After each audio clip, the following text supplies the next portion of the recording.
What's up, everybody? Welcome to another episode of Pages from Rock Bottom. I'm Matt. And I'm Kim. And tonight we are joined with Miss Ashely Cook.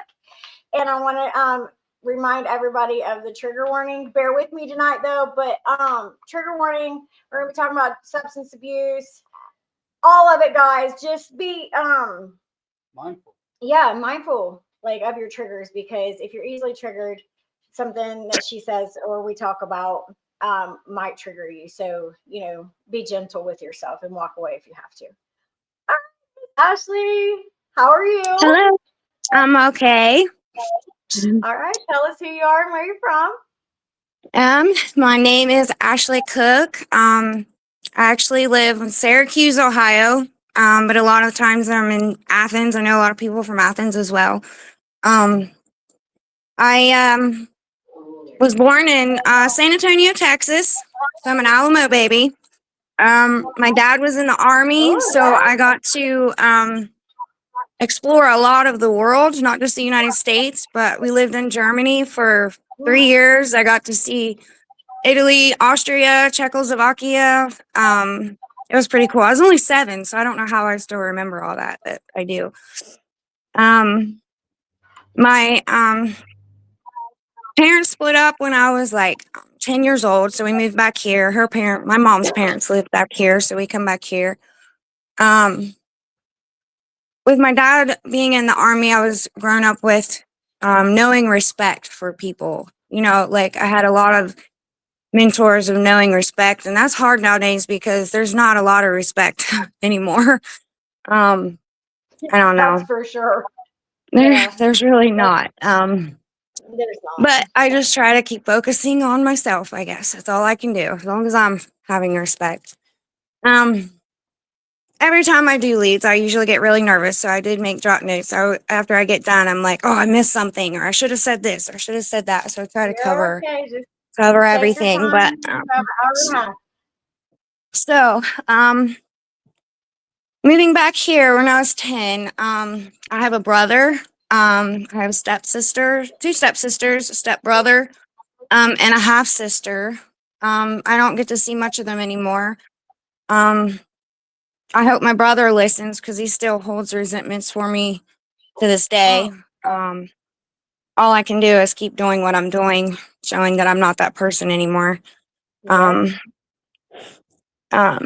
it's affected my mom too. Like, they don't come around, they don't bring the grandkids around. So I feel responsible for that. I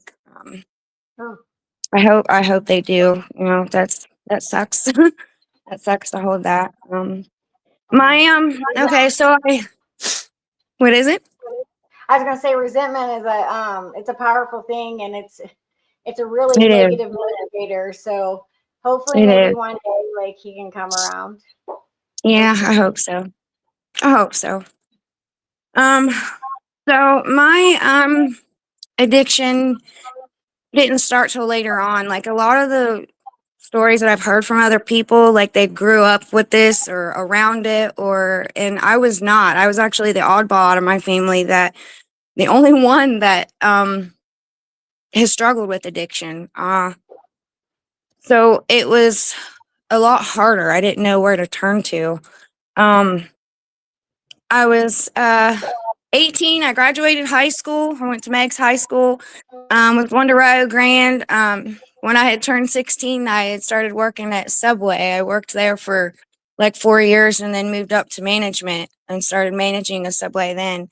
I was working all the time, like didn't have any days off, was always tired. And people I was around at the time, they did stuff, but they knew I didn't. So they never, they would do it around me, but I didn't have any, I don't know, I just didn't want to.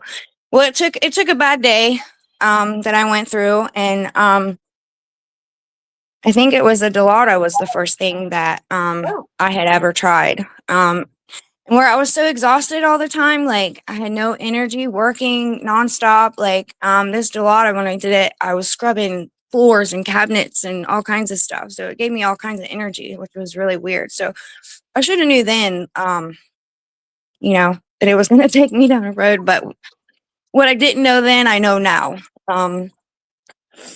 We had still to this day, I have people that were there that they feel bad, like they feel like responsible. No, it's my choice. I did it. Like this is my don't hold those, you know what I mean? We hold on to so much that like I know I held on to a lot of stuff that held me down. Like don't I don't know where I'm going with that, but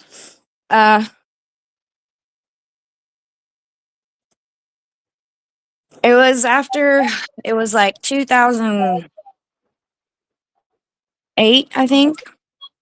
I had met my kids' dad. I had my two daughters. They are now 15 and 16, ornery things. I see so much of me in them, it's not funny. Sometimes it's scary. Oh, wow. I feel that. But, Many me too. they do. Yeah. Zoe, my youngest, when I had her, this was my first scary episode. With Sienna, I had placenta issues, but she was only like 3 weeks early and she was fine. With Zoe, when I had her, my placenta had quit working and it ruptured. So I was only 7 months pregnant with her when all this happened. And I was bleeding internally and didn't know it. Like I knew something was wrong. I couldn't stand up. I couldn't do anything. By the time I got to the hospital, my stomach was like black. You know how you like get a bruise and it's like black and purple and like my whole stomach looked like that. So it was kind of scary. I remember being in there and they told me like if I had lost one more pint of blood that I wouldn't be here today. So that wasn't the first time that I had heard something like that. It's pretty scary. But she's a survivor too. She was only 2 pounds when she was born. She had to stay in the NIC unit until her due date, until my due date. You would never know that today. Like she's almost taller than her sister, so she's a soldier too. Runs in the genes here, I guess. I remember after having the girls, like I didn't really like I would do things here and there, but after having the girls, like it was always wanting to protect them, take care of them, make sure that you know everything was okay. Like they had to rely on me, so I'd always pushed and pushed and pushed, no matter what I was going through. And that led up to a lot too. The more I pushed down and not focused on myself too, like I always thought focusing on myself, like I was selfish if I did that. And like now I'm learning that's the opposite. Like you you can't help other people to the best of your ability unless you're at your best ability. Like so that's been a big learning lesson for me.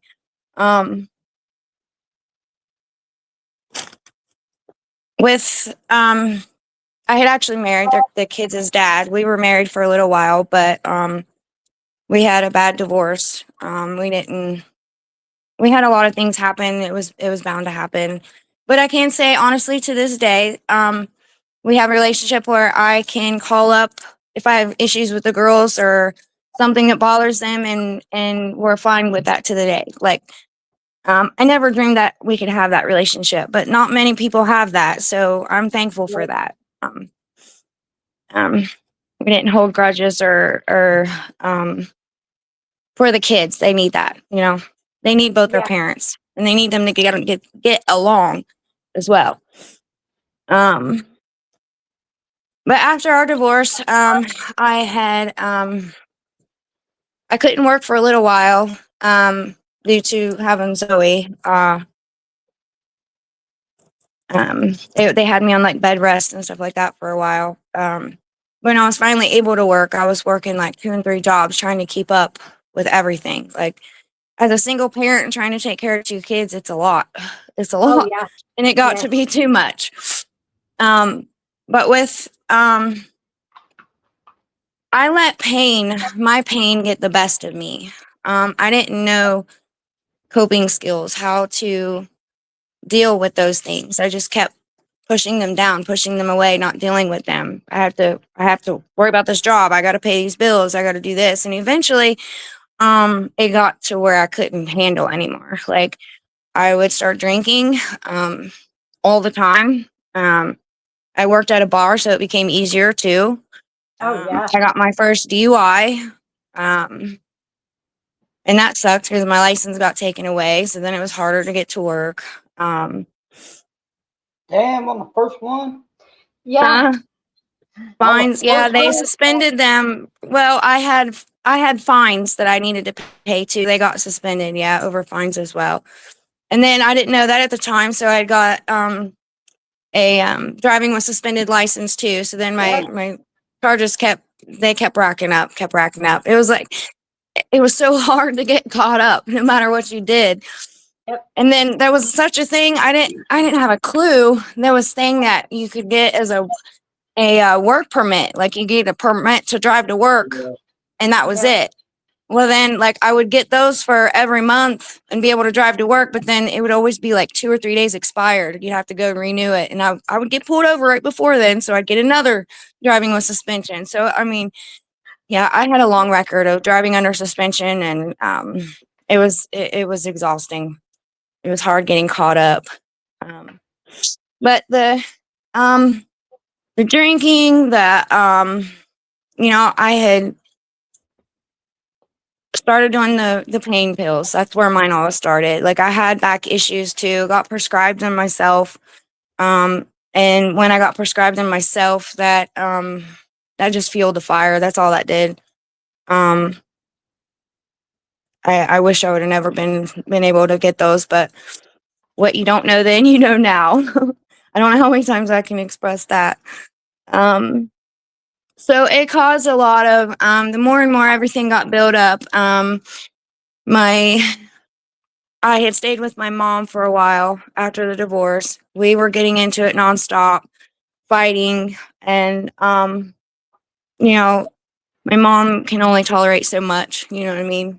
Child services had been called. I don't know. One of the ladies, I held a resentment for a long time because one of the ladies at the child services told me that the phone call they called in on me was from Athens, and that's where my mom worked at the time. So I always assumed that was her. So I held like a lot of the anger and everything that the way I treated my mom come from that. Yeah. And I regret that to this day. Like we say a lot of things in anger that we don't mean. So now I'm able to control my mouth and think before I speak and not hurt other people, because I've done a lot of that down the way, a lot of it. But my mom, she ended up getting custody of my daughters, which was a blessing. I'm glad that she got them instead of, someone in the system or didn't know where they were at. At least I knew they were taken care of. But the pain of, like, I had never been separated from my daughters since the day they were born. Like, even when we were in the hospital, we stayed in the Ronald McDonald house right beside it. And I would be over there every day visiting her and doing it, like, whatever she needed. Like, so I took that really hard. I didn't know how to cope with that pain at all. So when my mom had finally got tired of my actions and cut me off completely, I went straight to heroin. That's all it took was someone mentioning it, having it right in front of me. And I remember knowing that I shouldn't do this, but the pain had outweighed the knowing, you know what I mean? And I didn't care. I just wanted one moment of not feeling all the pain and the overwhelming depression all the time. Like I wanted a break from it, really. But going into that, I didn't know what I was in for. The first time I had done it, I can still remember what it did to me to this day. Like they always say, you can remember the first time. I can still remember the first time. It's crazy what all of that led into. So after the heroin, well, it was heroin and meth eventually. Heroin, I did so much that my tolerance became like nothing would make me feel better. So I'd mix the meth with the heroin just so that I would feel better. And we'd always make comments like, I need this to feel better. But then I had somebody come up and say, or you could get more sick. And that clicked with me because I'm like, I didn't think of it like that. We always think of, feeling better and feeling better. What's not making us feel better, just temporarily, eventually you're doing it to numb the pain, but then after a while, it doesn't numb the pain. You're still stuck with that. And then another thing, like mine was the pain and why I did it. So that was the problem. The drugs weren't the problem until they became the problem. Like then I had to deal with the problem from the drugs too. It's always the what you're using for, why you're using. Like that was the main thing I couldn't figure out, why it was so hard to stop was why I was using, what I was trying to cover up, what I didn't want to feel. I knew I didn't want to feel the emotions. I had a hard time with the emotions, but it took me a long time to figure that out. Yeah. But like in the midst, I know of the heroin, like so many, I could go on and on and on for days and explaining all the different scenarios. Like it got exhausting. It was from 2011 to 2024. It was nonstop. It seemed like everything is a blur because it was over and over and over. Like, I'm not mentioning names or anything, but just scenarios that I went through. Like I've had a gun held to my head 3 times. Yeah. I've been drugged. I've been raped. I remember being so worried about the people I was around. Like I would wear my belt so tight because I would know if someone was trying to get in my pants when I was asleep. Yeah, You know what I mean? I was absolutely. worried about it. I've been stabbed. I've been spit on, choked out. My phone bugged and tracked. Cameras in a room when I didn't know. Manipulation games. I mean, I know I was very manipulative too with things, but the things that people went to the extents with, like, it blew my mind because this was all new to me, you know what I mean? So I was just coming into all this. I didn't understand how people could just be so cruel to other people. I mean, I understand now, but I became homeless, hungry. Hungry was another one, and it wasn't because I couldn't, I could eat, but I became so depressed that the smell of food made me sick to my stomach. Like I couldn't eat. So I'd get to where I hadn't ate for so long that my stomach would feel like it was eating my stomach because it was so hungry. Yeah. And then when I would eat, then it would hurt even more. So like it was just a horrible vicious cycle. All these experiences that I went through took my confidence, my pride, my values, my strength, my hope that things would get better, because every time that I would hope they'd get better, there'd be something else that would come along. Like I've never experienced depression to that level of extension. It's terrible. It got to where I didn't care if I was alive anymore. Like I felt like worthless, a piece of shit mom. My family didn't want to be around me. I felt lonely. Like I would be better off gone anyway. You know what I mean? Like no one would miss me if I was gone. I would look at all the stuff I was doing. Like why would somebody miss somebody that's doing all these things? Yeah. But the more what I didn't understand then is why it was like I was meeting the same experiences over and over and over again. It was like a repetitious cycle.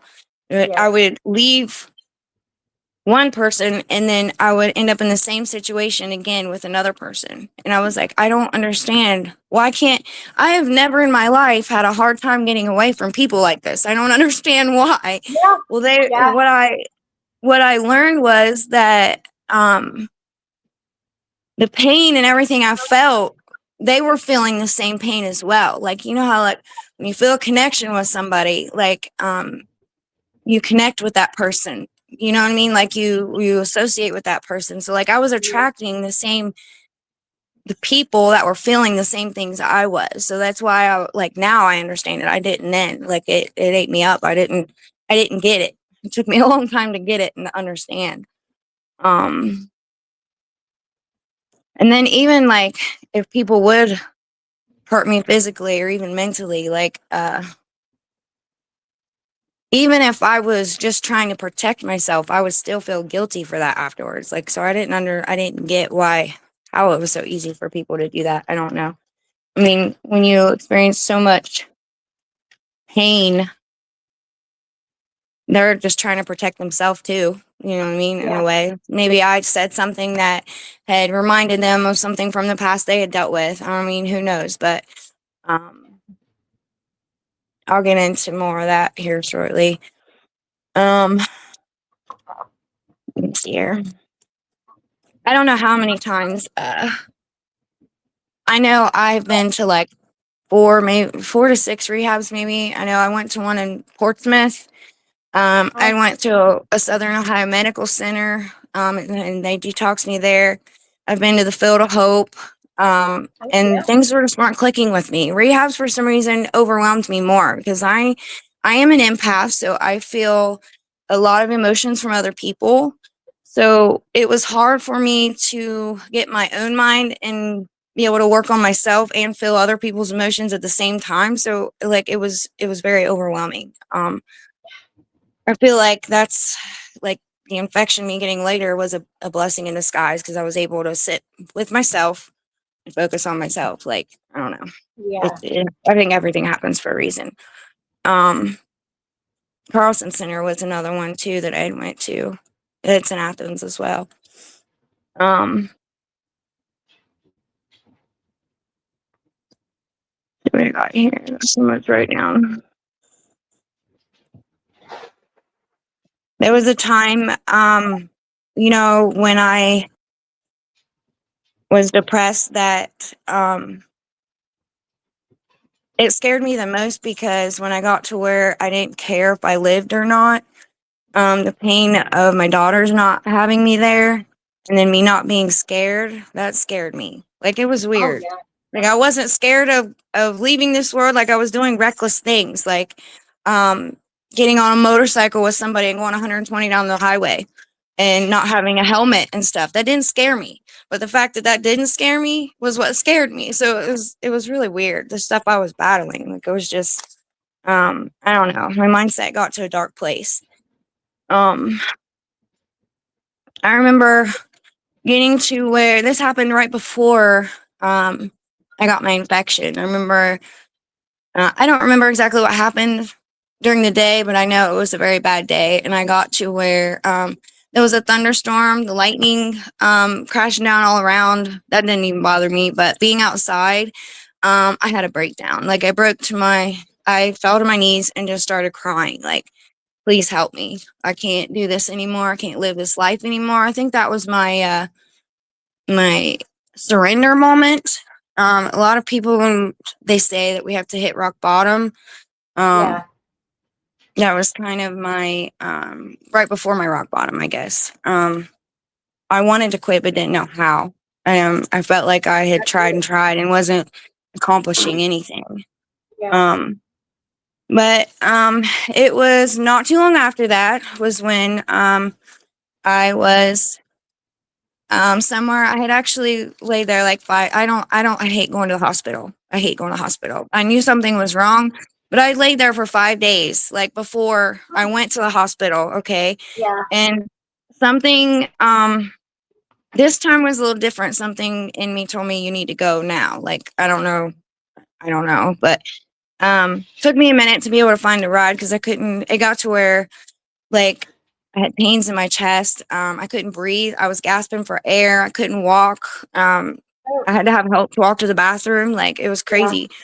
But when I got there to the hospital, it was weird because like any other time when they know that you're on a substance, they don't treat you very kindly. No, They do not. not. So that was another reason why I didn't like going. But this time when I went in, I told them something's wrong. I'm on heroin. I'm on meth. I can't breathe. I'm having these pains. Like, and when I went in there and told them all this stuff, like I just need help. I don't know what to do. They took me straight back. They were extremely nice. Like, it was total opposite of what I'd had experienced before that. Yeah. That was when they figured out that I had the blood infection. I was sepsis. I had the hepatitis B. I don't remember what else they said, but they shipped me straight up to Riverside in Columbus. And I was there for, I don't know how many months. They didn't have the technology down here that they needed to move forward with what I had. So they took me up there. The doctors there were amazing. I can't thank them enough. Like, the process that they walked me through, and they helped me, they explained things. They, like when they took me in for, x-rays, the x-ray of my lung, like when I got the infection, it went straight to my heart and my lung. That's why I was having a hard time breathing too. It damaged the valve in my heart. So it was struggling, like, to even keep going. My lung looked like, it reminded me of, like, we don't get much of that nowadays, but the TV, when there's nothing but static, you can't get a connection, and there's static all over the screen. That's what my lungs looked like. Oh. So, it was pretty crazy. I had 2 surgeries then, which they had to take a camera and go check everything out first. And then they went in and tried to remove all that they could. I had to get it's called a PICC line put in.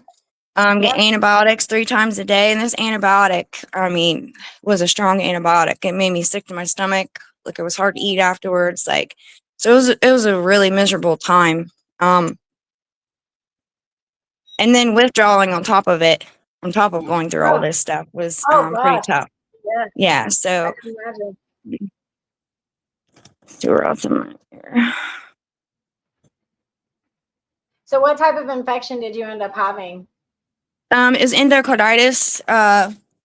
There's only 2 of them, I think. So they said, one that goes to your brain and then one that goes to your heart. And that's the one that I've got. Yeah, it took they don't survive that. You know what I mean? No, they and survive it, and then they use again, and they'll get it again, and then they end up losing their life over it. So yeah, I don't. Well, where my mom, I hadn't talked to my mom. It was going on 8 years at that time that I hadn't seen my mom or my kids or family, anything. So I had messaged the kids' dad and told him, I don't know if mom still has me blocked, but let him know, because the doctors have told me a few times, we don't know that you're going to survive this surgery. Like, the valve of your heart is pretty damaged. We won't know until we go in there to see what's actually going on. So, hearing those words, I mean, I hated calling my mom in that situation, and then her having to come the first time she sees me, she's, I'm in the hospital and in that condition. But I didn't know if I was going to live to see tomorrow. But she did let me make a phone call to my daughters, and I got to talk to them, and just hearing their voice after that long of not being able to see them and talk to them is what gave me hope that, knew I had to fight. You know what I mean? I didn't want to give up. I had to fight. Like, I didn't want this. I wanted away from it all. Like, this was my second chance if I got one. You know what I mean? I had to take it serious. So hearing I can't even express how happy I was. Like, how happy, even how I felt, that made me really happy. And knowing that, just hearing them is what gave me hope, I guess. Knowing that this is my chance. I'm going to take it.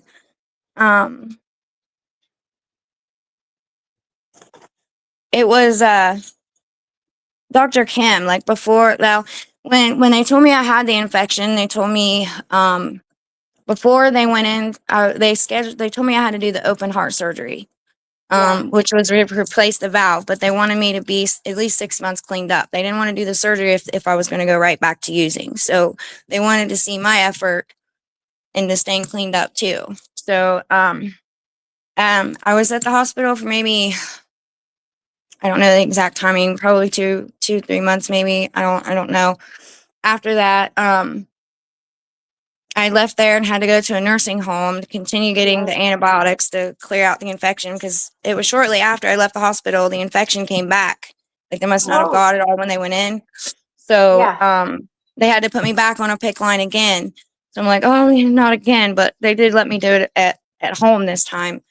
So I didn't have to go back to the nursing home to do it, because that was a horrible experience, was a nursing home. I never want to have to do that again either. I can only imagine. Yeah, it was bad. So I keep those horrible times in my mind. Anytime that I get triggered nowadays, I think of those moments, because I don't ever want to go back to that ever. Yeah.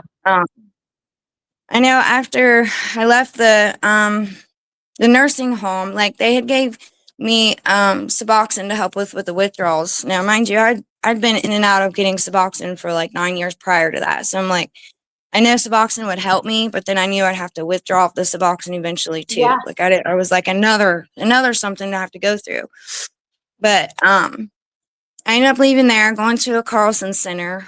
They had policies where they couldn't give you Suboxone through the Carlson Center. So I was actually withdrawing there from the Suboxone, and it took way longer than, I don't know what the process was, but I left there and then went straight up to a lady named Tabitha Smith up in Ripley. And these ladies up there were amazing. They explained the Sublocade shot, the Vivitrol shot, and all that. Because I told her I didn't want to be on the Suboxone like I had been before. Like, I need help with it, but I don't know how to get away. How long do I take it before I start getting addicted to it again, and all these questions. Yeah. So they recommended the Sublocade shot. And I can't recommend this enough. Like, the Sublocade shot got me away from taking something every day. And then I only took it, I think 10 months maybe. And I just quit getting it, and I didn't have not a one withdrawal. I think I felt tired for like 3 days. That was it. Like, I can handle that. But you have the longer shelf life. Yeah, the Sublocade shot, it saved my life. Like, I can't recommend it enough. So since then, I have not taken anything at all. I've not been on any medication at all, and I have been sober. I've not had anything to help me. I've actually been sober. I didn't think that that was possible, but it is. It is.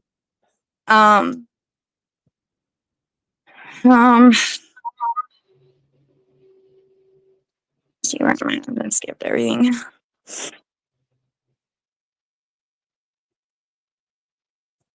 So after getting the Sublocade shot, this was after being on this for a little while. It was time for my surgery, my open heart surgery. I'm really glad that I did not look up how this is done until I realized after, because I probably would have freaked out. But I had to get the open heart surgery. So they thought they were just going to have to repair the valve, but they actually had to replace it after they went in. They wouldn't know until they actually went in there. And Dr. Kim was the doctor I had. He's amazing. He went ahead, like, he was worried about that happening. So he had actually went ahead and wired like things for a pacemaker in case I needed it, because I did code while I was in there. So if that wouldn't have happened, I probably wouldn't be here today.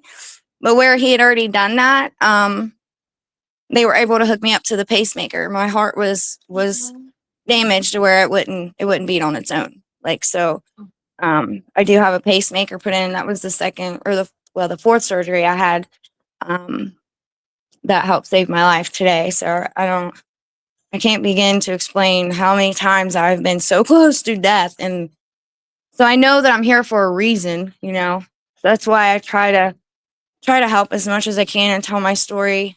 Because I didn't know the places to look. I didn't know how to even talk. Like, I held everything in all the time. I didn't, now I know before, how do I say this?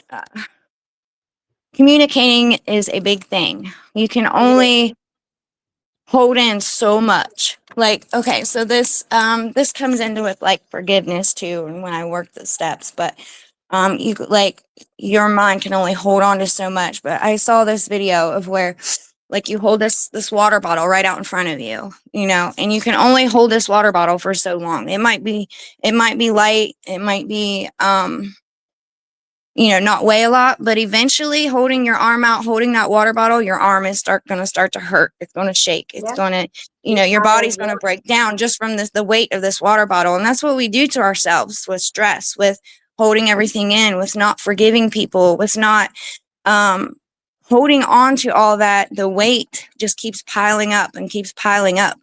And eventually you're going to break. And that's what I did multiple times. So anytime that I feel things building up, I always reach out. Because I know where that can lead to. I don't ever want to be there again. I don't blame you. I don't either. Through all of my I want to mention Tom's name. Tom is my fiance. Like, he's got, I think, 6 months ahead of me. And when I saw him doing this, then I realized it is possible. Because, you know, you hear of other people doing this, but it's not anybody you know. So, like, you just think, I don't know what I thought. Where I knew him and saw him going through it, it was an inspiration that I could do it. So, like, I don't know how many times I would call him up, ask him questions over and over. You know, why am I feeling this way? What am I going through now? Like, yeah, probably drove him crazy with all the questions, but I can't thank him enough to this day to keep pushing me. Anytime I was down, he would recognize it. He would tell me, we need to do this, you need to do that. Or, you know, having the support nowadays is what helps so much. Like, feeling alone, my world was so dark before. Even during the day, like, my mind felt so dark. And it was when I was in the hospital that things started to, like, when I was away from substance, away from using, it was like the sun finally came up.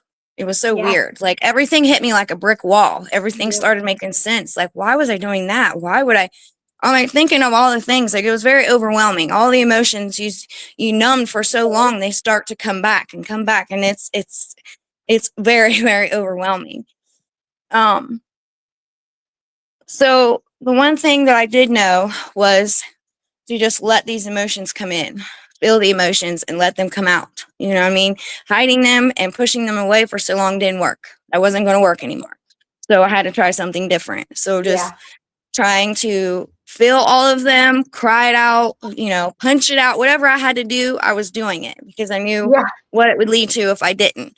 So this was a very, like, I don't know how long my emotions got the best of me. But everyone that was around me was very supportive of that. You know what I mean? They understood. So before, like, in places, people would look at me weird or be judgmental, or, you know, like, it was very disturbing. It was very hard to keep going. But being in the right place and around the right people has made a big difference. Yeah. Let's see what else I got. Okay, so the one thing I have learned too is to keep sober now. I have learned so much in these past couple years. March 1st will be my 2 years that I've been cleaned up. The people's, places, and things I had to change. It wasn't just getting sober, staying sober. Because if you're not doing things to keep helping yourself and going in the right direction, it can lead right back to the same scenario. You have to change people, places, things, and mindset. Mindset was a big one for me. That could change. Like, every time I would relapse before, I would go back around the same people because I wasn't around, you know, the people that I did know that didn't use. I wasn't a part of their life anymore. I mean, they weren't going to deal with my shit at the time. So it was hard trying to find my place then. But being patient and coming around, working on myself has helped a lot.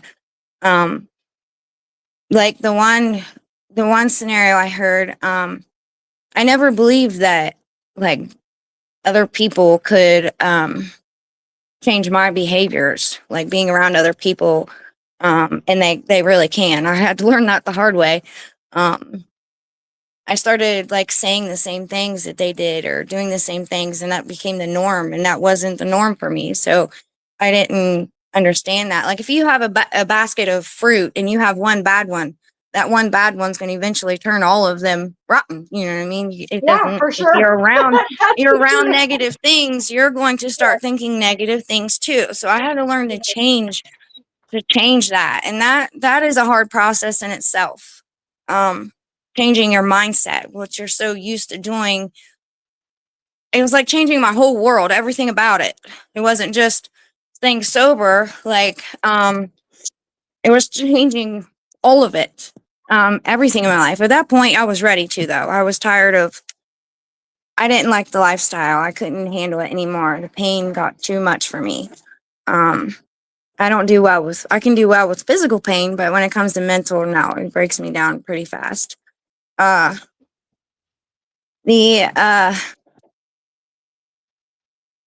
one quote that's my favorite, right now it's one, I'm going to read it off. It says, hate has 4 letters, but so does love.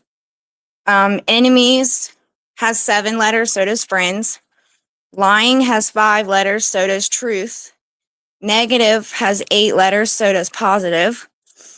And it keeps going on with like cry and joy. They have 3. Anger and happy. Right and wrong. They all have the same amount of letters. It's like life is a double-edged sword. So you have to focus on the negative or the positive instead of the negative. Changing my mindset from negative to positive. Anytime I had a negative thought, I would try to replace it with like 4 or 5 positive ones. And that took me a minute. Like that's a lot harder to do than it is just to say. It is. It definitely is. Changing your mindset. But getting in that routine, it becomes easier as you go. You know what I mean? Easier as you go. Tom had actually introduced me to my sponsor, Stephanie, which I think she's doing hers next week. I don't know what I would do without her. She's helped me in so many ways. It's unreal. Like I can't go 2 or 3 days without talking to her. You know, some people have, I could not imagine not having the connection that I have with her. Like I know some people don't have that connection, but having her and knowing that I can pick up the phone and calling her before something happens, or I'm having this thought, or I'm having this, or calling before helps so much. Because before I didn't have that. So I was battling my own mindset. Now I don't have to do that. Like, I think it was like a problem shared is a problem shared or something along the lines. Like, so you don't have just your problem. Other people can help you with it. Yeah, absolutely. So having her, learning about these, NA, AA meetings that we go to, working the steps, saved my life too. It was the mindset. I started to break it down. It breaks up all the resentments, the fears, the pain, the trauma that I had that I couldn't get rid of. It broke it down for me in a way that I finally understood. I didn't understand for so long. But in my opinion, like I know another lead I'd listened to, they said everyone should do the steps, and I do. You don't have to do the steps in just addiction. You can do it with anything, and it helps. Whether you're fighting addiction, fighting pain, fighting trauma, shame, guilt, it doesn't matter what it is. You put that word instead of addiction, and I'm telling you, it will help you in so many ways. It's unreal. Okay, so I jotted down a few things that I've learned from the steps. That, having resentments for other people and things they've done. Like, I was the only one to blame for my actions. And that's a hard pill to swallow sometimes. Like, Absolutely. but it made sense. It clicked. Like, I understood. Yep. Just because somebody hurts me, I have learned, or someone's judgmental, or I mean, it could be big or small, it doesn't matter. I've learned that at the time when other people are hurting you, it's easier for others to project their pain outward than it is to look inward. And it was for me too. So when someone is mean to me, judging me, saying things nowadays, I try to think of it as they're just not healed properly yet either. They haven't looked internally yet, just like I hadn't with some of the mistakes that I had made. So I feel like that a lot of that in this world is it's like a trauma cycle. Like, and we don't even realize it. Like, our I don't know how many people I've heard as well, my parents did this to me and I'm not going to raise my kids like that. Or, whether it was big or small, we pass those down. And until we sit and look at those things, we're going to keep passing those down each generation. So I'm trying to, I try to always sit and talk with my girls about things that bother them, or they're, so we don't keep doing that cycle. Because we don't know them. We don't. Do you ever get scared that like one of your children might go down the same path that you did? Oh yeah, it scares me all the time. Same. But my daughters now, I think me being in the hospital kind of traumatized them with it, so they are totally against it. Right now, I don't have to worry. Sometimes I know peer pressure from school and some of the things that they're dealing with in school is very, very similar to the stuff I dealt with in school. And it's even worse now than what it was when I was in school. It is, it's crazy. Yeah. But, and you naturally want to help them and take care of it and protect them, you know what I mean? But I didn't understand a lot of this stuff, like, and I always kept asking, why me? Why is this happening to me? It took all of those learning lessons for me to understand. Like, so many people would tell me, you shouldn't do this, or this is going to happen. We don't think until you actually live that experience, then exactly, oh, well, they were right. Yeah. Yeah. I didn't get that either. I'm very stubborn, so it took me a minute and many experiences to learn on my own. Like, so instead of thinking why me, I changed my mindset to, what is this teaching me? Like, what experience? What is this experience trying to teach me? Instead of focusing on the pain or hurt or whatever it is that I'm going through, what is this teaching me? And that brings me back looking on the situation, and I've been able to react totally different than what I was. It's a total different mindset. It's actually pretty cool. So what was it, just a quick question, what was it like for you when you was able to actually make a healthy decision for yourself? What was that moment like for you? So yeah, when I was actually, it was actually overwhelming at first. I went through a period of where, when things started going right and I was reacting the way I should, or thought I should anyway, things felt too good to be true. Like something was going to come, something else was going to happen. So like, I felt like I still had a guard up in a way. Like I was still in survival mode like I was before. But that does pass with time. You keep doing the right things. That was a tough cycle. I mean, sometimes I still do that to this day and have to stop myself. Like, wait a minute. No, it's not. Like, I've learned that getting away from the negative thoughts, getting away from speaking on negative, you can actually, the more you talk negative, the more you can make the negative happen. Like, you can talk things into existence, and that's what I was doing. Like, so now that I'm trying to be more positive, more positive things were coming my way. The more that I'm appreciative for the things that I have now, not focusing on the things I don't, the more that blessings come my way. You know what I mean? And it's a lot better than what I was used to. A lot better, for sure. Yeah.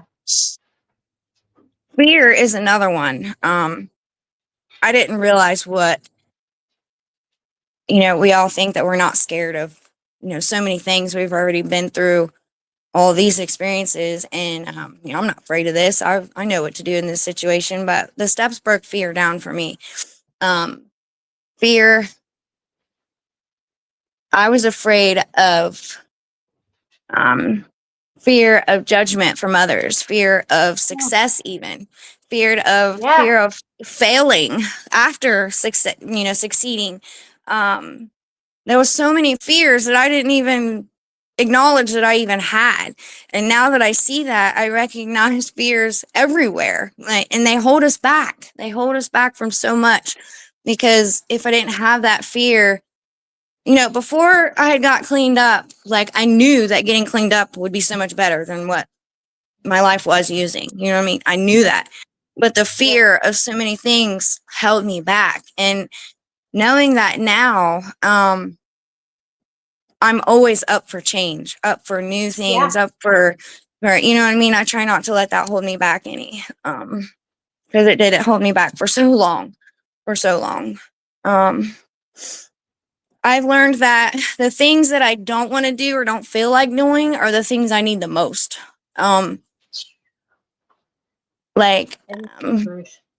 Feeling drained, not wanting to go to a meeting that night, or not wanting to call someone to talk to him, just wanting to chill out or something. Every time that I have not wanted to go somewhere, I would feel better after I did it. And I'm like, man, to think that, I didn't want to go, and I needed to be here. So I've learned that triggers are the same way. Things that trigger me are, for me now, I realize they're things that I still need to work on. They are anything that upsets me or bothers me, or I know that it's something that's not healed within myself. So I use those now. I don't let them get to me. I use those now to for growth, for more learning, focus on this, because we're never, yeah, it is. I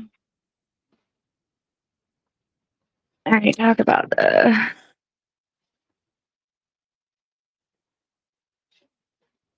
I know you said that you went through 4 surgeries, and including an open heart surgery. How did that experience affect you emotionally and mentally?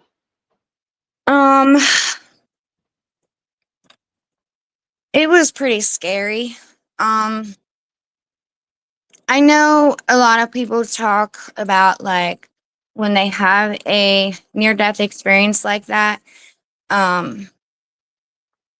it comes with a knowing. Like, I don't know. Like, the one time, I know there's been a few times that I've been in the hospital, but some of the times that I've went in there, I didn't know whether I was coming out or not. I didn't know if I was going to live to see tomorrow. But for some reason with this one, after I talked to my daughters, like, I knew that fear was wiped away after I heard their voice. For some reason, I don't know. It should have scared the crap out of me. I mean, it did. I was scared the whole time I was in there, but inside, my intuition was telling me, your story's not over. You know what I mean? You're going to be okay. And so the more that I heard that, the more that I just kept focusing on myself. Now, I almost forgot to mention, I had read a book. It's called The Power of Your Subconscious Mind.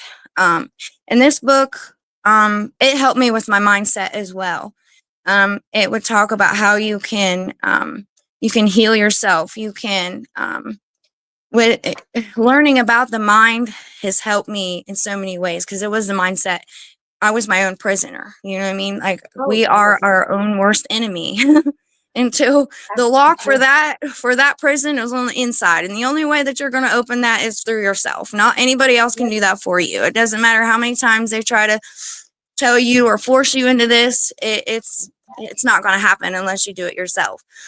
I've been through a lot, and that was I was just ready this time. It was a lot different. Before, I had a lot of worries and things, but this time it was, I was ready. Yeah. I was tired. I was tired of being tired and tired of that lifestyle. And it was a big eye opener this time. Big eye opener. What has remaining sober this time required from you, like on a daily basis? Like, what do you do on a daily basis to stay sober?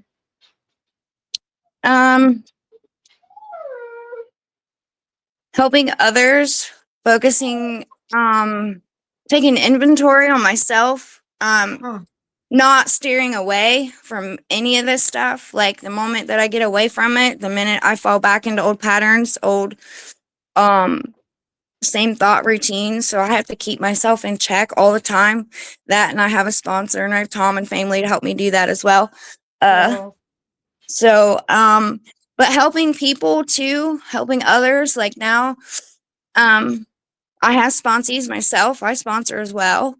And even in those moments, helping other people, telling them things that I think will help them has helped me. Things that I needed to hear, and I didn't even think I needed to hear it at the time. So, that's why I do this, because if it will help just one person escape the hell that I lived, I'm hoping that any questions, anytime, anyone can always reach out. I will do whatever I can to escape that hell, because it is nothing but hell.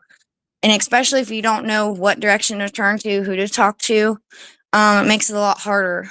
You know, there's so many people that don't make it to these rooms or don't make it to talk about it. And I'm lucky enough to be able to do that. So, I will spend the rest of my life talking about it. I don't care who that bothers. If it helps one person, I'm going to do so. You know what I mean? Yeah. Like, addiction is everywhere. And I didn't realize how much and how many places it is until you're doing the same thing. And then you realize where it's at. Like, it's everywhere. It's unbelievable. It's everywhere. It is. It is. Everywhere. More places than you even know. Yeah. You know what I mean? It shocked me. It's in schools, you know what I mean? It's right down the street. It's probably right across the street from you in the next house. You know what I mean? Yep. It's everywhere. It's I mean, the scary part is now it's like technology. Like our kids are addicted to their phones. Yeah. Like, they will have to melt down if they can't get their phone. And like seeing that behavior scares the shit out of me. You know what I mean? Yeah. It does. It does me too. And it's not just phones, it's a lot of things too. Like, it doesn't have to be an addiction with drugs. It can be, you know, I still smoke. I haven't kicked that habit yet, but I'm still determined to do so.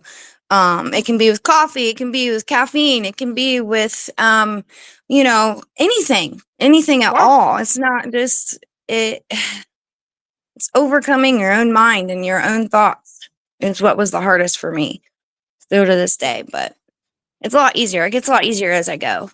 I mean, now triggers when it comes to drugs and stuff too. Like, we went up to a somewhere to clean up in Athens and found a little container, and it had meth inside of it. Now I can't even express just seeing it. Okay.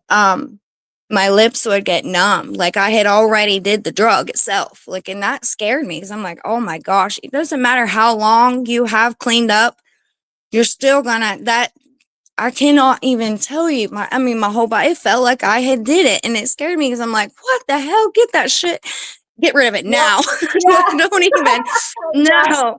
And I thought with, you know, the longer that you had cleaned up, the easier those got. No, you're going to have to deal with that the rest of your life. It doesn't matter how long you have, you're still going to have to deal with that. That's strong. And that was intense. Yeah, for sure. You know what I mean? Like, that dark side of my mind be like, just one time. You know what Yeah. I mean? Just Like, one time ain't gonna hurt. Yeah, Ain't nobody's gonna Yeah. gonna hurt. know. Yeah, nobody's Yep. yeah, nobody will know. That's It's it. lying. Your Yes, mind is lying. yes, You yes. can't just It's do just something one time. yeah, it's just that other crazy part of you, that other person saying, "Hey, let's just do it. Let's do it." Yep, Don't for listen. sure. You know what I mean? Just remember that For you always sure. saw that other side of you too. You know what I mean? It's For me personally, though, like that was a huge moment for me when you broke it down for me, and yeah, I was like, okay, I accept that I have to coexist with this. you For have the, to. you know what I mean? I don't have to fight it anymore, but I do have to coexist with it. Yeah, you gotta treat it. You gotta treat it. I mean, it's whether it's Yeah. NA meetings, AA meetings, your wife, no, but whatever the case may be. But like, you know, but getting yourself where you're at today or where we're at today, like you're right. We still have triggers. My anger is one of my worst like That's what I was about to say. Like enemies. It's one of my worst triggers ever in life. more so now, it's my triggers are emotions. Yeah. You know what I mean? Yeah. So when Now, you said anger, like I heard a quote not too long ago, anger is sadness that had nowhere to go. And like oh that yeah, stuck that's with me good. because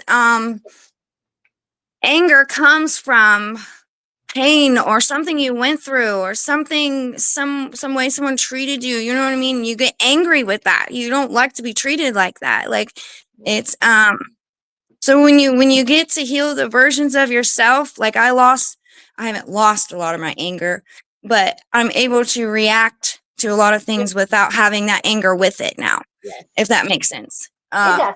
Absolutely. It Absolutely. it's I deal definitely with anger helped. on a daily basis.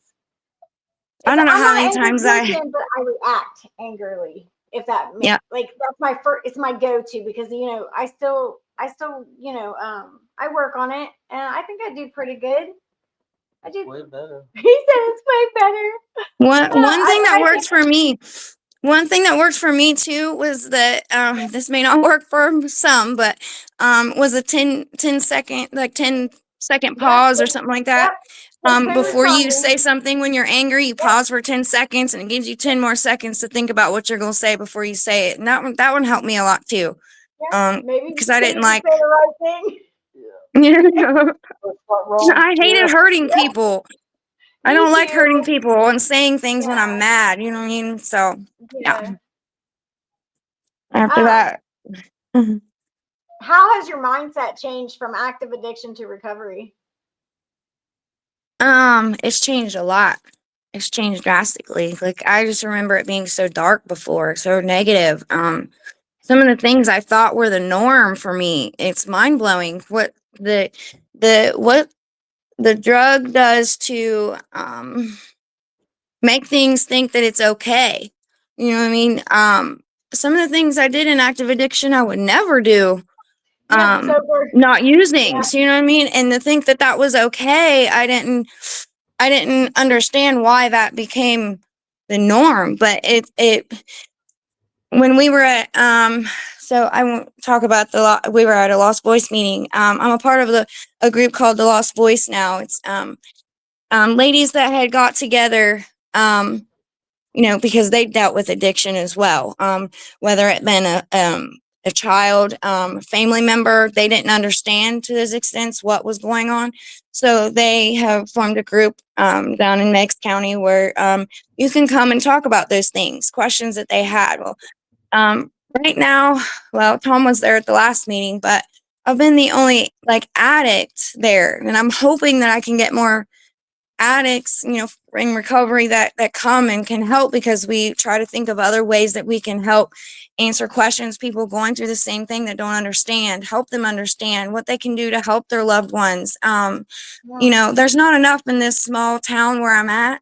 There's not enough meetings, there's not enough support, and because they don't have the funding, I don't believe, to do so. So yeah, um the fact that we've all come together, and each time it's such a blessing when we leave there, like conversations we have and stuff. I'm thankful for those ladies too. Like we were on a billboard and that was pretty amazing. So I'm like, I'm on a billboard. Like yeah. here's a picture of the The billboard that was up. Share it on our page. I can do that. I can do that. Share it on our page. Yeah, with all the support, like I'm actually met these ladies because one of the times that I had tried getting cleaned up, I'd actually went in there like a week in withdrawal from heroin, and I wanted help. Didn't know what to do, but I still went back around the wrong people, still around the same stuff, and I had relapsed again. But when I took it serious this time, I said, I want to go back to these ladies, because these ladies were not judgmental. They understood, you know what I mean? They didn't, and I wasn't used to that. I wasn't used to going somewhere that wasn't pointing their finger at me or look at her, she did this or did that, you know what I mean? So I felt comfortable there. And there's so much of that in this world anymore. I don't understand. There's not one person in this world that has not made a mistake, that has not done something. Everyone's got skeletons in their closet of some sort or another. You know what I mean? So why put someone else down for theirs? You don't know what they went through, what they had to do at that moment. Like, I just don't, trying to help change mindset of that. Yeah, I'm thankful for all those ladies, all the doctors I had, all the everyone, all the support. It makes such a big difference having all the support. You know, I felt alone before, and I don't feel that way now. So it's a big difference, big difference for sure. It sounds like you came a long way, you know what I mean? And you've grown, and you still got years and years and years of your life left to continue to grow and change and be who you want to be. Yep. And and don't have to wake up and have a substance to use that day. Like, it's a big change from that. You know what I mean? You spend your whole life looking for something just to feel better for a few hours, and then have to, like, it's like, the only way I could explain it was I felt like I had chains on my feet. Like, I could only go so far at a certain time. You know what I mean? And I feel like I broke free from those chains finally. Yes. Yeah, I felt the same way. Like, I was always being led around by my neck like a dog. You know what I mean? I felt the same exact way. Like, I've always felt like I was just locked to something, you know? Yeah. I love that. You know, I look at it now, like, me being that absolute piece of shit that I hated built me into the person I love now. Yep. Right? This is the person I always wanted to be. And, you know, it's not stopping now. Like, 7-8 years later, I'm still striving to become better. Well, like, how many times do we have a conversation like, okay, I'm struggling with this, but maybe you could do this, right? Because you're my counselor. Because you're my counselor.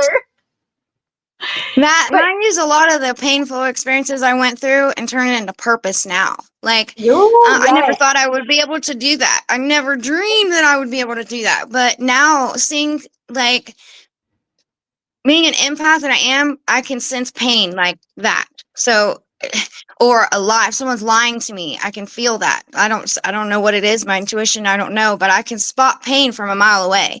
So, like, knowing that now I'm able to help others, I can spot that pain and know what that feels like, and help others get to where they don't have to have that pain, the weight of that pain all the time anymore. Because that's exhausting. It's so exhausting. Like, I didn't have the energy to do anything at all. I don't know how I made it through some of the things I did. Like, just one thing that goes wrong nowadays, it wears me out. I'm like, I don't know how I kept going. I really don't. But I do, because it was a negative source that I was putting in my body that kept me going. It wasn't me. Yeah, but I don't know. Like, I feel like now, like, you said it right. They're like, every little thing, it doesn't matter what it is, you're exhausted. Like, adulting, I'm like, sometimes I'm like, man, adulting sucks. But it's so It rewarding. does. And it does, but, like, you know, it's rewarding in so many ways, and I wouldn't change the life that I have right now for anything. Even though I feel like I'm falling apart with kidney stones and all the things. No doubt. I feel for you there. No doubt. You know, and I'm sorry if I've been like, yeah, I've tried not to move too much. Forgive me, guys. Aw. But I'm grateful for these kidney stones. You know what I mean? If I was out there getting high, I wouldn't even be worried about the kidney stone. You know what I mean? Like, and Lord knows what would happen. And the Yeah. same with you. We're glad that you made it through everything that you made it through, and that you are here today telling your story to somebody, because I know that your story has helped somebody. I hope so. I hope And I so. know you were There's so super many. nervous at first, but you did amazing, girl. You did amazing. Thank you. If there was anything that we didn't ask that you feel somebody needs to hear tonight, is there anything that we didn't ask that you feel somebody might need to hear?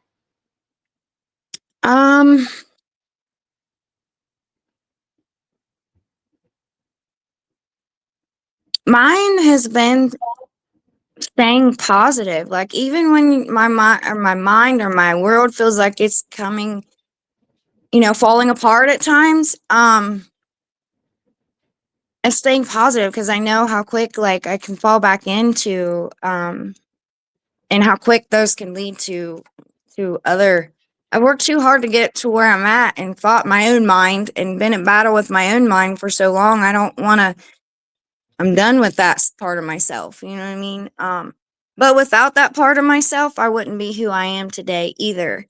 Um, I've learned a lot from all of it. My mindset is the one thing that I have to work on all the time, all the time. I feel like it's the most important thing for me. Yep. Because it's the Nobody one can thing talk that you can into take. anything more than you can talk yourself into it. Yeah, yeah, It's easy to talk yourself right into doing anything. So you're right. That positive mind and positive Not, self-talk is important.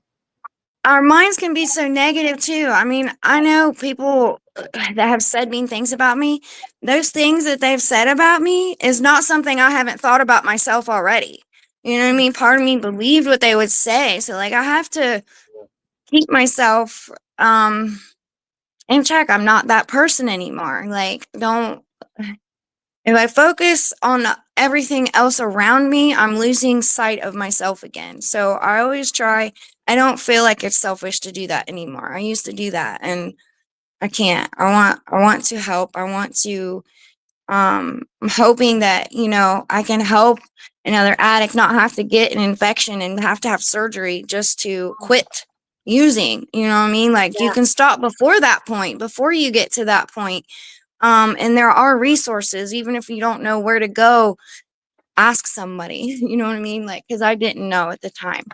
And nowadays there's so many more opportunities, so many Yeah. places to go. And if that one thing doesn't work out for you and you don't feel like it's for you, there are other options to go through. You know what I mean? Like, Yeah. because I felt when I struggled with the rehab, just things going on in rehabs, I struggled with it. Like I felt like I'm never going to get through this. I'm never going to be able to get cleaned up. You know what I mean? And maybe that's why the infection happened. It's my way of, okay, she's ready. And, I don't know, but it's, yeah, it was a blessing in disguise. It really was. I didn't think so at the time, but now I do. Now I do. Yeah. Mhm. The one thing that almost took you out is what saved you. Yeah, it has. Yeah. Sure has. I feel like I relate to a lot of your story in that way because, like, I remember ODing my last time, and the girl I wasn't even supposed to be at my house snarked me, and I remember sitting on that bathroom floor crying like, I can't die right, I can't live right, like either take me or help me. You know what I mean? Yeah. And then Yeah. 2 days later, I get my probation violation. And for you, it was getting Infection. yeah. Infection. Yep. And look Yep. at you now, girl. Look at you I now. know it. You I know know, it. 2 years, gone 2 years. You sponsor people, you help other people, you're telling your story. Yeah, You I'm doing build the recovery class online now. This summer, I got accepted to do the CDCA classes in Rio Grande. Got my license back. I got released to what that work feel now like? from my doctor, so I can go back to work. I'm more than ready for that. Yeah. He said, Yeah, damn, so what I it's feel like getting your license. yeah, Yeah, that's a good feeling. yeah, it is. That itself Yeah, is a big accomplishment. You're like, it oh, it's just is. license. No, license is a big thing, Yeah, especially when you had a bunch of driving under crucial. suspensions over and over and fines you got to Yeah. pay and everything else just to get Oh caught my up to God. feel like you're at the beginning to Yeah. start over again, you know? Yeah. Yeah. No, but for real question. Like I got driving under suspensions too. When you pass a cop, are you like, oh shit? And then you Oh, gotta I sit there still and do knock that to this yourself day. off. You're Yeah. like, okay, wait, I ain't even got nothing to worry about. Yeah. Yeah. But I would you still have do to that to this day. accept My being mom would a have to people remind girl. me. My mom had to, like, she saw me grip, I would grip the steering wheel real hard and she would tell me, you're Yeah. fine. You know, you're Yeah. legal now, you're fine. But, you know, that comes from officers treating addicts with disrespect too. That's a whole nother topic I can get into. And I don't know that we got time for that either, but Yeah. that's all you had to do was walk down the street and you know, Stopping. instead of trying to Just help stopping you. that person, Yeah. they were trying to, yeah, it wasn't, you know, you're supposed to look up to authority, you're supposed to look up to people for help, and it wasn't like that. You were being judged, and there's too much of that in this world anymore. Like yeah, I'm hoping to change that. Yeah, Yeah. we're out here trying to break that stigma. Yes. Yeah. Yeah. Yes, for sure. And you know, that's one of the reasons why, one of the many reasons why I started this. But hopefully we can spread awareness. This is what it is. This is, you know, Awareness, support.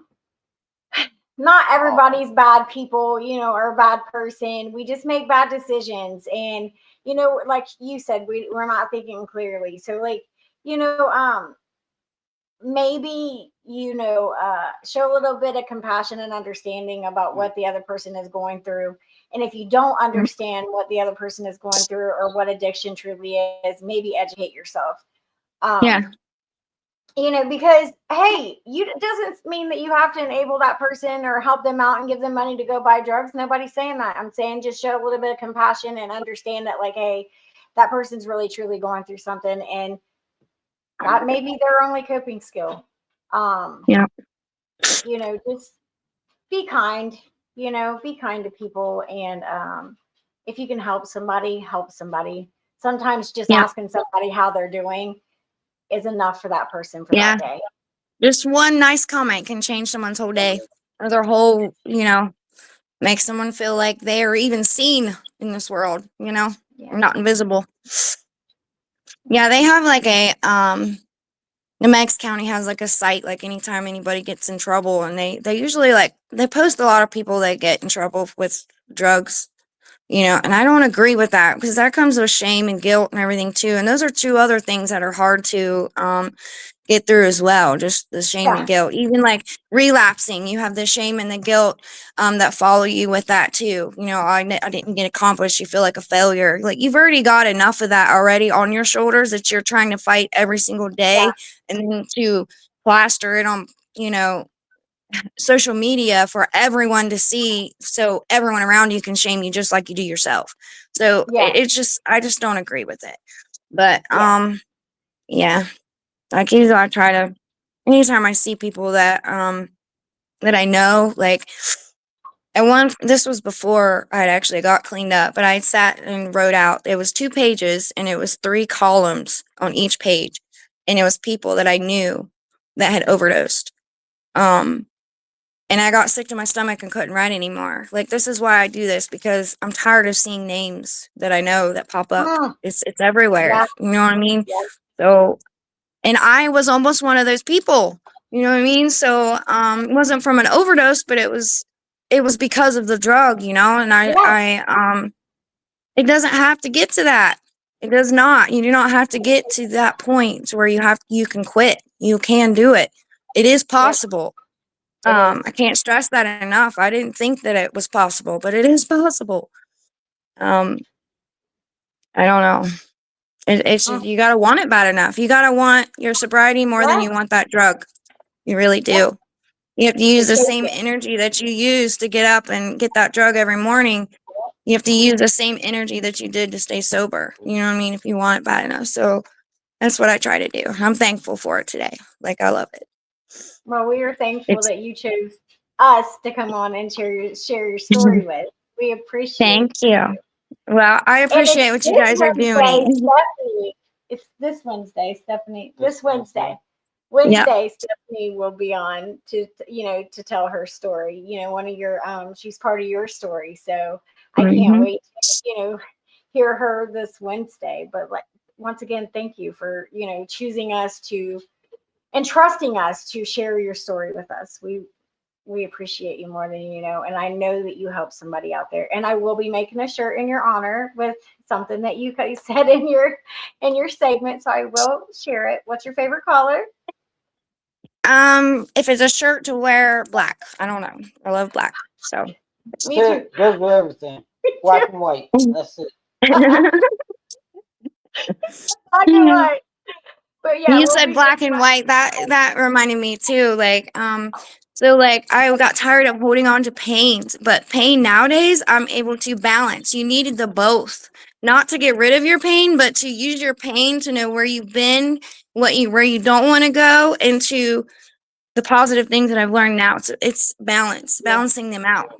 That's helped me get a lot farther too. Yeah. Yep. You need both. Definitely need both. Well, thank you. We appreciate you. Did you have anything else you wanted to add?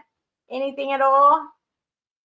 Not that I can think of. Just thank you, everybody. That I didn't get to read all the comments because I was in my own zone. But everybody that's on here listening, all the support, Mom and Lost Voices, Tom. He's at a meeting. He had to chair, so he's listening somewhat.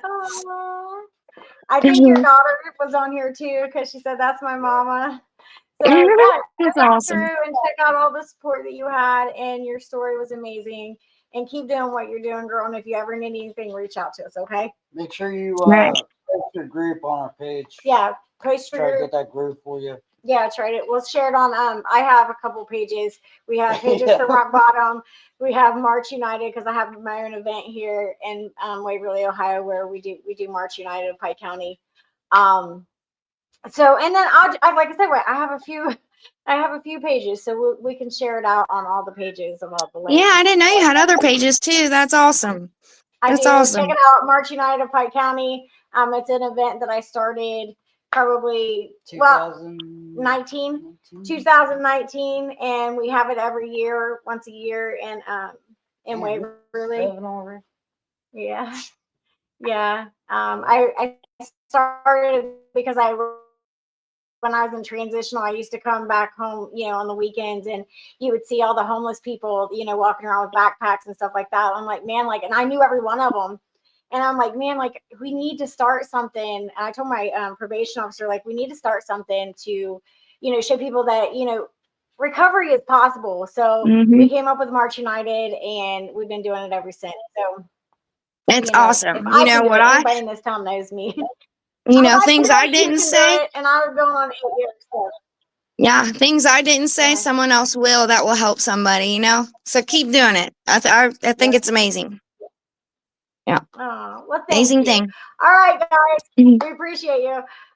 Join us Wednesday with Stephanie and Stephanie Lee. So do not miss that from 7 to 8:30 on Wednesday. Go check out our YouTube channel also, because all of our podcasts are uploaded there after each podcast. And then go check out Echoes of Recovery, our merch store. So, and we will see everybody Wednesday. And once again, thank you. We appreciate you. Man, you're a fucking trooper too. He's still out here rocking it, baby. I'm trying. I'm doing good. All right, everybody. Have a good night. Ashely, thank you again. We appreciate you more than you know. And you have just keep it up. If you need anything, reach out to us, okay? Do not forget to post that on our page. You're welcome. All right. Thank you. Everybody. Have a good night, everybody. Okay, bye. Okay, bye.